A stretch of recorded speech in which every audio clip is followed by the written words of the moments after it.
Bonjour tout le monde.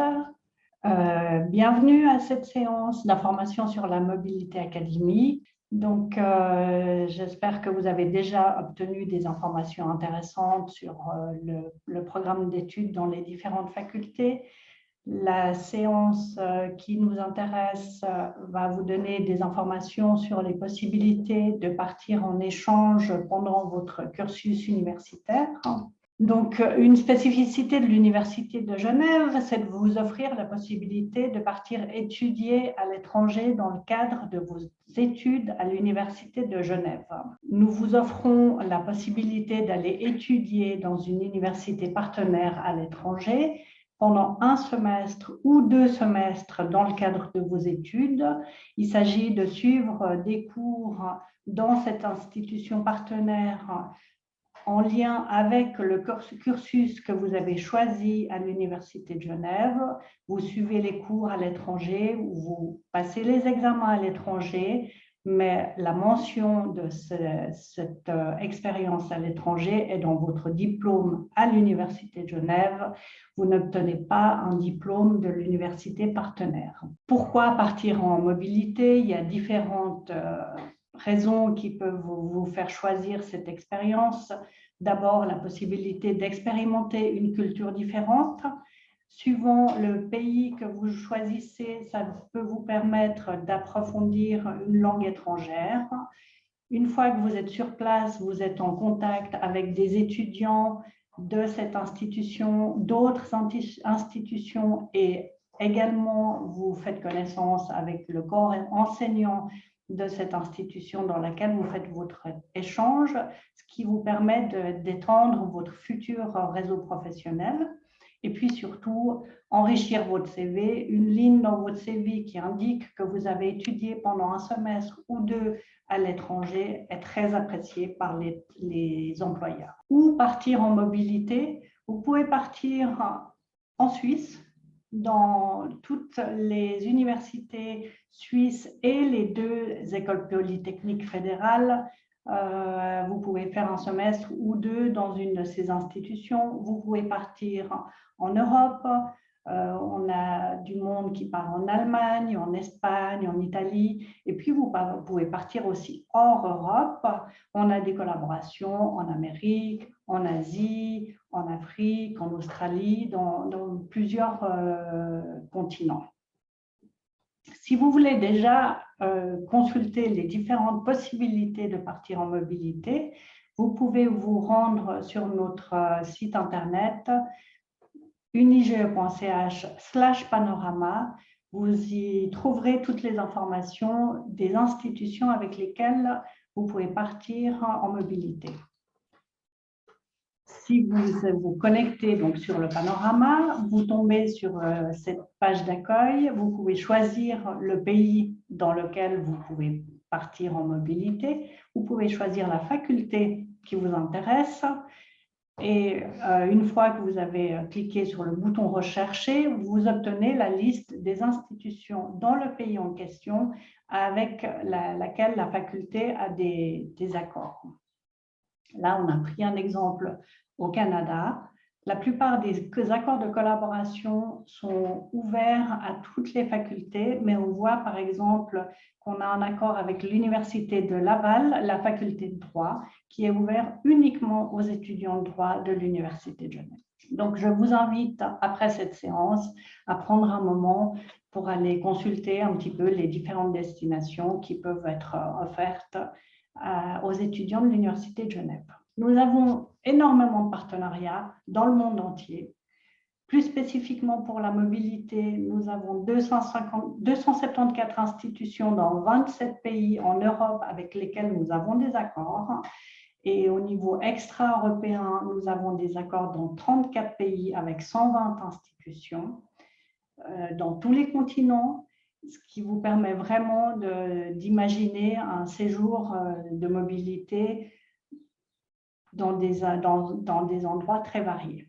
Vous trouverez sur cette slide une liste d'exemples d'accords que nous avons en Europe. Elle est loin d'être exhaustive, mais ça vous montre déjà qu'on a des accords dans les pays limitrophes, mais on a aussi des accords dans des pays slaves comme la Hongrie, on a des accords en Scandinavie, en Suède, et avec dans chacun de ces pays des accords dans plusieurs institutions, dans plusieurs villes.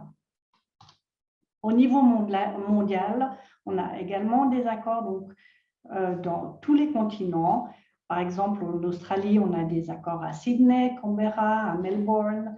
On a des accords en Amérique du Sud, en Argentine, Colombie, Brésil ou Chili. Donc vraiment, je vous invite à aller consulter le panorama pour voir les différentes possibilités de partir en mobilité. On part en mobilité à partir du deuxième semestre de la deuxième année de bachelor, c'est-à-dire que votre première année à l'Université de Genève, vous ne pouvez pas partir en mobilité. C'est à partir de la deuxième année seulement.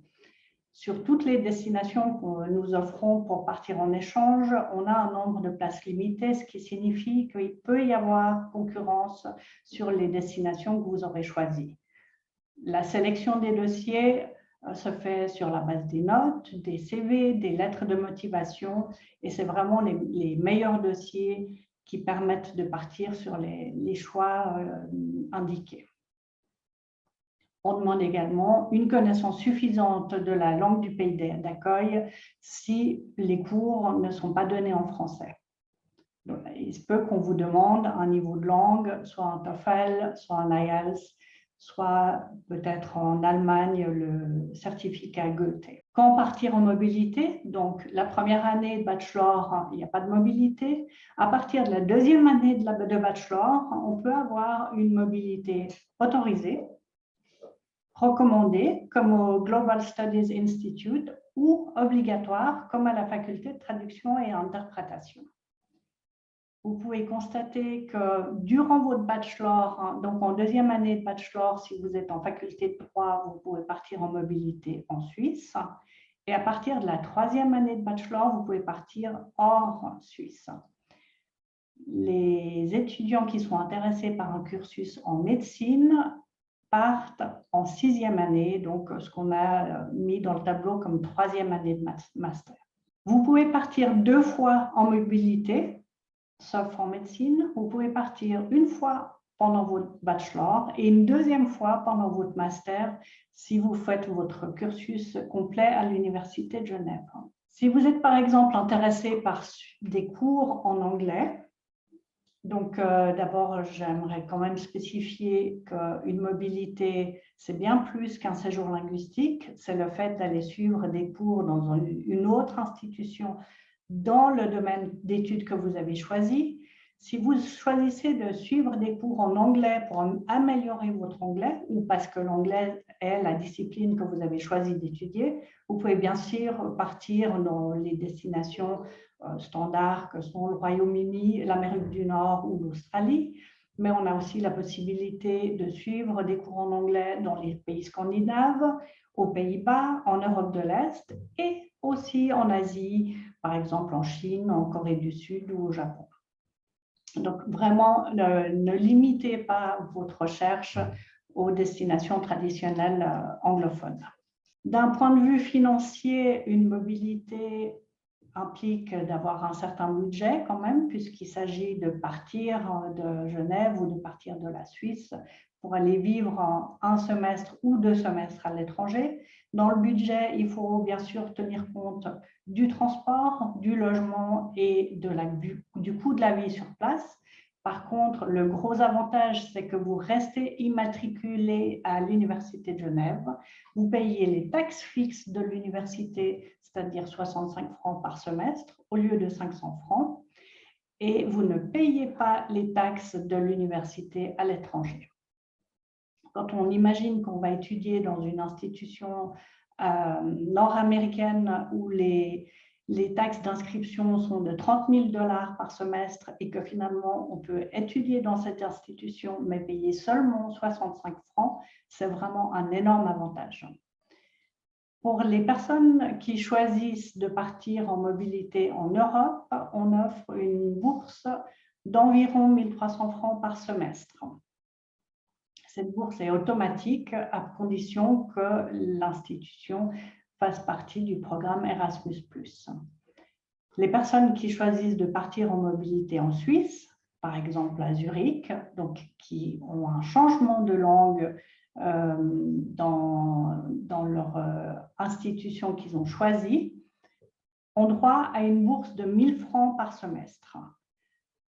C'est sûr que si vous partez en mobilité à l'EPFL, les cours sont donnés en français, il n'y a pas de bourse de mobilité. Pour les personnes qui sont en difficulté financière, qui doivent peut-être renoncer à un job pendant la durée de leur mobilité, il y a la possibilité de demander une bourse de mobilité au service des aides financières de l'Université de Genève. Cette présentation arrive à son terme. Je vous encourage à vous motiver à faire une mobilité, à vous informer dès maintenant, parce que si vous partez en mobilité dans votre deuxième année de bachelor, vous devez vous inscrire fin novembre de la première année, donc vous démarrez votre semestre le 15 septembre.